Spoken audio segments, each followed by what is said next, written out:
SIR special intensive revision এর উদ্দেশ্য ছিল ভোটার লিস্ট শুদ্ধিকরণ করা। আপনার আমার ভোট দেওয়ার অধিকারকে আরও সুস্পষ্ট করা, ভোটার লিস্টকে নতুন করে রিভিশন করা, মৃত ভোটার আর ডুপ্লিকেট ভোটারকে ডিলিট করা। কিন্তু এই SIR মানুষের জন্য যেন একটি আতঙ্কের নাম হয়ে গেছে। SIR এর কারণে মানুষ এতটাই আতঙ্কিত হয়ে পড়েছে, এর কারণে অনেকে সুসাইড এবং হার্ট অ্যাটাকে মারা গেছে। একটা লম্বা সময়ের কাজকে এত তাড়াহুড়ার সাথে করানো হচ্ছে যে বিভিন্ন জায়গায় BLO এত কাজের চাপ সইতে না পেরে অসুস্থ হয়ে পড়ে এবং অনেক BLO সুসাইড করার কথাও শোনা যায়। কিন্তু এত কিছু ঘটে যাওয়ার পরেও ইলেকশন কমিশনারের জন্য কোনো যায় আসে না। শত জীবন যায় যাক, শত পরিবার নষ্ট হয় হোক, ইলেকশন কমিশনারকে যেন এই SIR করাতেই হবে। পরবর্তী ইলেকশনের আর মাত্র কয়েক মাস বাকি, এর মধ্যেই কেন এত তাড়াহুড়োর সাথে SIR করানো হবে? এর পিছনে উদ্দেশ্য কি শুধু ভোটার লিস্ট রিভিশন করা, মৃত ভোটার আর ডুপ্লিকেট ভোটারকে ডিলিট করা, না এর পিছনে বড় কোনো উদ্দেশ্য আছে? कानून को हमें बहुत दबाव डाले, काम और घर में शादी है, हम बोले कि उनसे छुट्टी ले लो, लेकिन छुट्टी ही नहीं मिली और सस्पेंड कर दिया। एक दिन नहीं गए तो उनको सस्पेंड कर दिया, इसी के उनको सदमा लग गया। कल बारात है, आज मोहन था, तो कल शाम को खाना पीना सब कुछ खाए, खूब अच्छे से रहे हैं।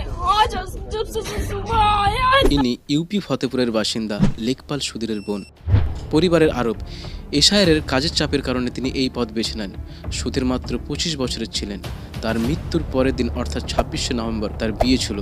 বাড়িতে খুশির আমেজ ছিল, কিন্তু তার আগেই ঘটল এই ঘটনা। বোনের কথা অনুযায়ী এত কাজের চাপ না থাকলে হয়তো এই ঘটনা ঘটতো না, হয়তো আজ সুধীর বেঁচে থাকতো। বিয়ের কাজের জন্য সুধীর যখন SIR এর কাজে যায় না, কানুনগোর লোক বাড়িতে এসে তাকে অনেক বকাঝকা করে এবং তাকে চাকরি থেকে বাদ দেওয়ার হুমকি দেয়। এই চাপ টর্চার সহ্য করতে না পেরে সুধীর সুসাইডের মতো একটি বাজে ভয়ঙ্কর কাজ করে বসে। এটি শুধুমাত্র একটি রাজ্যের একটি ঘটনা, আরও কত রাজ্যের কত জায়গায় এরকম শত শত ঘটনা ঘটেছে। এখন অবধি BLO সহ প্রায় 100 জনেরও বেশি মানুষ মারা গেছে। ৫৫ লক্ষ মানুষের নাম খসড়া তালিকা থেকে বাদ দেওয়া হয়েছে।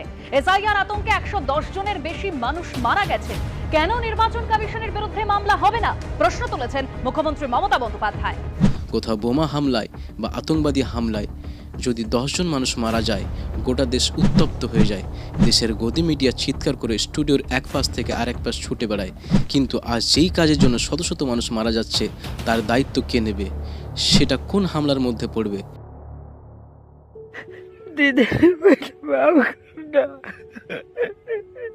কোনো মিডিয়া চ্যানেল কেন এই কথা বলে না? মিডিয়া যেখানে কাজ সাধারণ মানুষের কথা তুলে ধরা, সাধারণ মানুষের কষ্টের কথা তুলে ধরা, সেখানে কিছু গদি মিডিয়া সরকারের দালালি করে সাধারণ মানুষের কথা দাবিয়ে রাখে, মানুষের কষ্টের কথা তুলে ধরে না। এদের নিয়ে আর কি বলবো? এরা তো এরকমই, যখন যে গদিতে থাকবে তখন তারই পা চাটবে।